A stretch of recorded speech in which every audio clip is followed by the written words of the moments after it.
On this episode of China Uncensored. Anybody who's foolish enough to threaten our family, vengeance will be mine!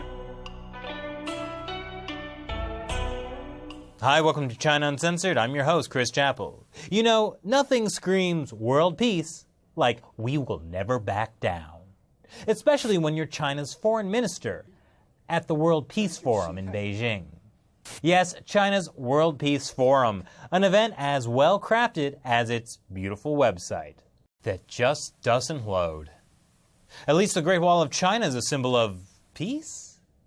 Of course, when your World Peace Forum is attended almost exclusively by Chinese people, and not, for example, any representative of other nations, you can say pretty much whatever you want.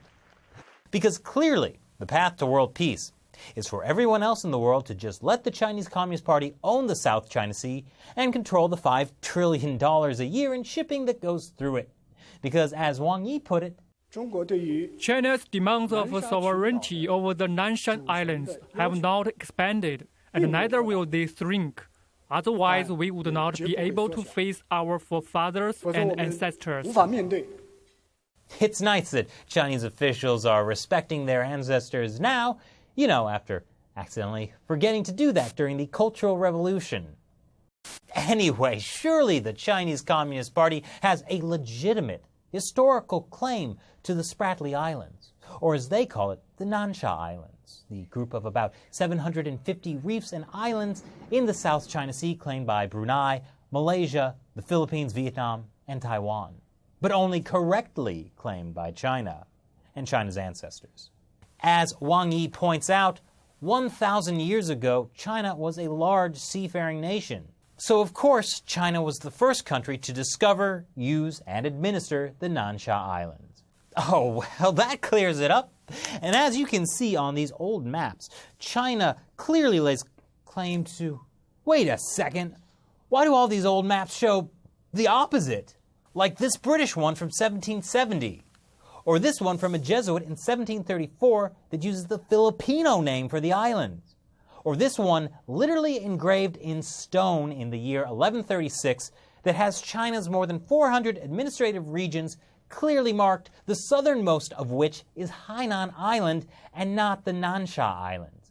Come on, who created this fake map? Oh, what's that, Shelley? Oh, China did. Well, anyway, there's always the we were here first philosophy, though I don't see how that's really in China's interest to push that one. Actually, I think it's more like when you were little and you went to the playground. Most kids know you're supposed to get along and share. And China is the big kid who comes in and starts throwing sand around, and then claims it owns the place. Because that's exactly what China has been doing.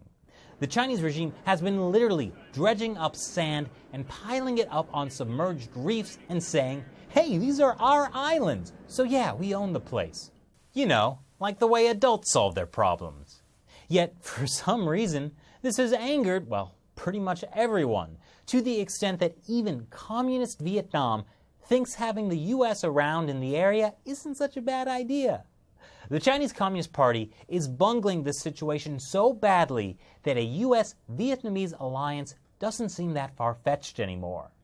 But of course, when Vietnam's deputy PM met with Chinese Premier Li Keqiang on June 18th, Li supposedly reminded him that, quote, the two sides should keep in mind the general direction of the bilateral relationship as well as the big picture of friendship and cooperation. Totally not a thinly veiled threat. I mean, look how comfortable and relaxed the Vietnamese deputy PM is. The fact of the matter is, what the Chinese Communist Party is doing in the South China Sea is just making it look like a big meanie.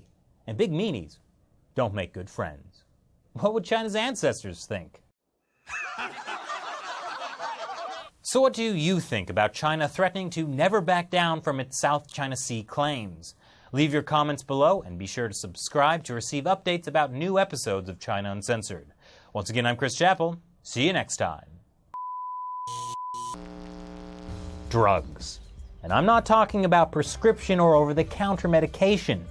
I'm talking about the kind of drugs that make you do this. Police say 41-year-old Kenneth Crowder ran around naked through this Melbourne neighborhood saying that he was God and performing lewd acts on a tree. Ouch, I hope it wasn't that tree. Not as good though as the Polystation.